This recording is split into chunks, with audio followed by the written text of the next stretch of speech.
Hello and welcome to Only SP. My name is Ian. Today we're going to be taking a first look at the gameplay of Spectra, a racing game developed by Gateway Interactive and Chipsol, both artists based out of the UK. Gateway Interactive is, if you haven't guessed, the software company behind the actual software of the game. They developed it, and Chipsol is a musician who is responsible not only for the music in this game, but also in Super Hexagon, another sort of indie game that you may or may not have played. This game has a very retro vibe. I'm going to jump into a track and show you guys what I'm talking about. Now, every track in the game is accompanied by music. The music is a very sort of central piece of this game. That's why the collaboration is so focused. When you start up the game, you'll see in the opening credits, Gateway Interactive, Chipsol, and then Spectra. It really was a collaboration between the two. And if you'll note, this is just a fun side note that I wanted to point out. If you look at the racer that I'm controlling on the screen, the body of the racer is an upside down Game Boy, and I believe that's an homage to the way that Chipsol makes her music. Chip music, if you're not aware, is music that is derived from chips, like computer systems, old video game consoles like Nintendo Entertainment System, stuff like that. They get the 8-bit bits from there and put the music together, create songs and things like that. Chipsol's specialty, I believe, is using old Nintendo Game Boys. So the ship design is sort of an allusion to her style of music and the collaboration between the two, the Gateway Interactive and Chipsol, to actually make the game. But enough about that. Let's actually talk about the gameplay itself. It's pretty simple. It's very straightforward. There are 10 tracks in the game total. You sort of unlock them as you go along and progress through the game. Each track is incrementally harder than the last track by virtue of its being faster. Like it just speeds up every time. The way that you play the game, I mean, you get through. Like that's really the point. You're supposed to survive the length of the track. The length of the track is determined by how long Chipsol's track-specific piece of music is playing. Chipsol created 10 pieces of music, one for each of the tracks in the game, and they all run at a similar length. It's like 3 to 4 minutes, I guess, and I'm doing horribly as I talk about this, but I'll get into the specifics of that in a second. But yeah, you try to stay on the track as long as you can, as long as the music is playing. Once the song runs out, the track is over, and you will get 100% completion. Now, of course, there is room to do very well while you're on the track, and that comes down to how many points you're able to rack up. And the points, of course, if you haven't figured it out by now, that's tied to... Oh, I fell off the track.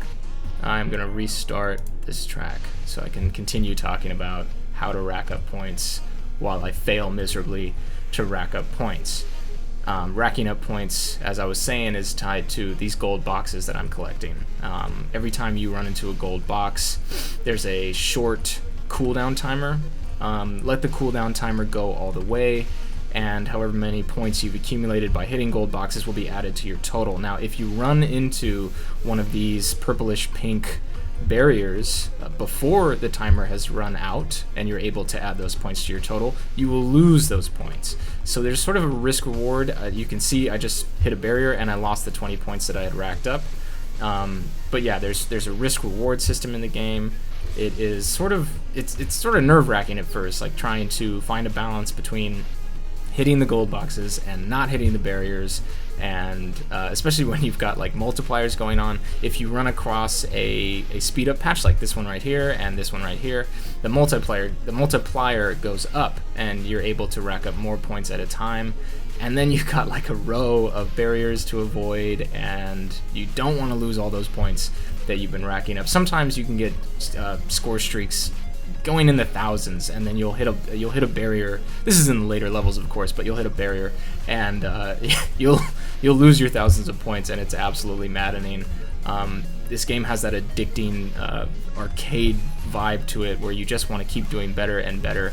It's all about mastering systems, and clearly I haven't mastered them because I keep hitting these purple roadblocks But once we come to the end of this track, we'll move on to the next, and you'll see the slight incremental speed increase and the complexity of the track will make the game that much harder for us. Now, the tracks are procedurally generated. It's not totally random. I've been playing the game for a while now, and I can see that sections of track get used repeatedly. I find sections of track spread out across the game. You'll find a section in track 1, maybe in track 3, and so on. But it's not so much the variety within the track that makes the game a challenge. It's the incremental speed increase between the tracks and the amount of the amount of variety that the game throws at you does get ramped up. And one thing that really gets ramped up in the later levels are the amount of these purplish pink barriers that the game is willing to put in your way, and the score multipliers. So they'll just put an insane amount of barriers and multipliers together and make it really hard for you to rack up points effectively and stay on the track without hitting anything or sending your spaceship flying or things like that. So the game does get pretty challenging. We're almost at the end of this track. You're gonna hear the song run out there. The song just cut out in the background, and the stage is complete. Impressive, nice one. New global. Something came up. I got some new high score on the track. I'm gonna go back to main. I'm gonna pick a new track. 4. This is a good one. This is a good one to let you hear an example of some of the better music in the game. All the music is great. This one's just really catchy and it's more my style. That's of course a subjective opinion, but I've been having fun with the music and the game so far. I'll jump into a really hard track after this just to show you how badly I fail. But here's a good example of a section that I've seen before. It gets used a lot. This is where you're able to string together a lot of multipliers and get like a huge score streak, and then just mess it all up if you so choose by hitting a barrier. I'm not going to do that because I'm addicted to the points. Oh, I fell off. No. Okay, I have to restart the track. And I will restart, because that's the whole point. You got to just keep going. It's got that very, I don't know, it's like a drug. It's that arcade like high score, just shooting for better and better every time you play, getting those multipliers. You can also achieve points by catching air in the game, which is sort of like you can skirt off the track a little bit and then get back on, as I'm trying to demonstrate, and you get air points for that. And it's fun. You can also get really close to these barriers and sort of knock them a little bit. See, I just knocked one totally, but if you just skirt them and like bump the side and don't ruin your kill streak, the game will tell you nice with like an exclamation point and give you points for that. I'm gonna shut up for a second and let you enjoy the audio visual experience of this track, which is quite nice. It's quite nice.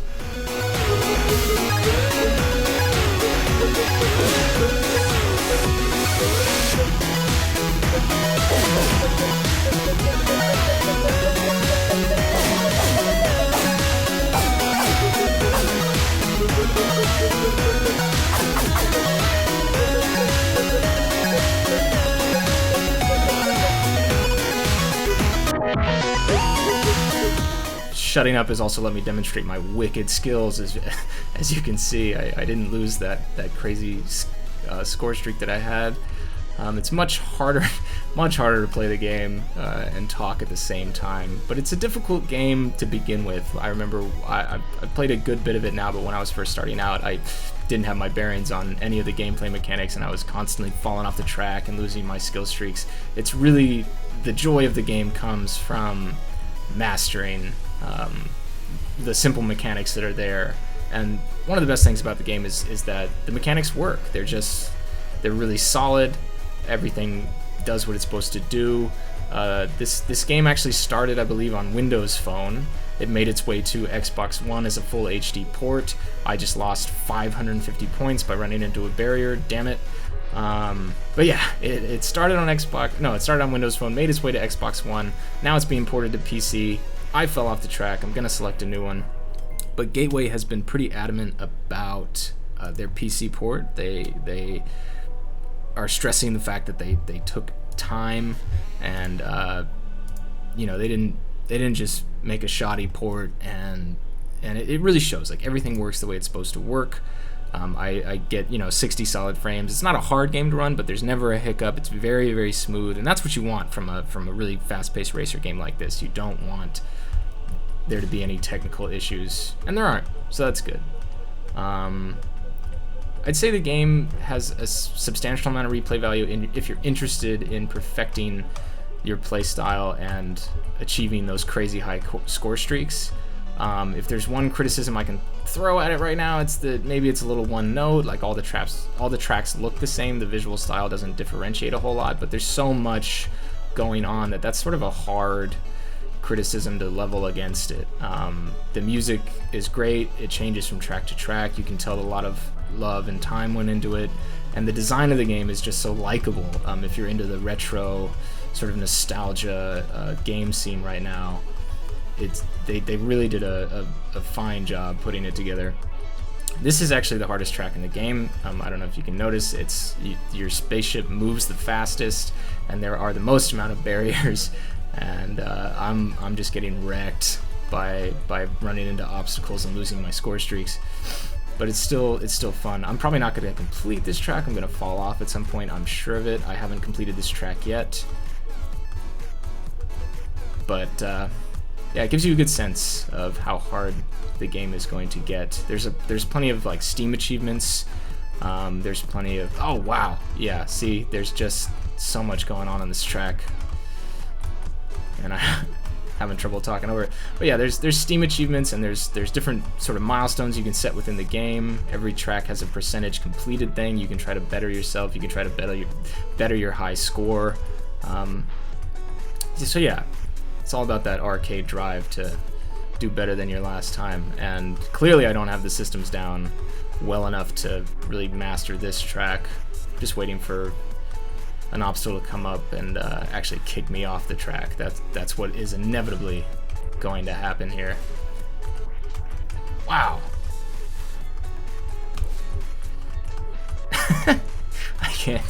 I can't do it, guys.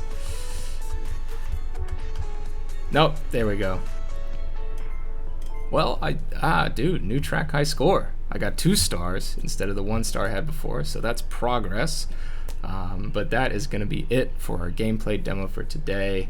I hope you enjoyed this first look at Spectra. We are Only SP. I am Ian Jones. Be sure to like and subscribe and all that stuff. It helps us out. Check out our Patreon campaign down in the comments. That helps us out too. And until next time, have a great day.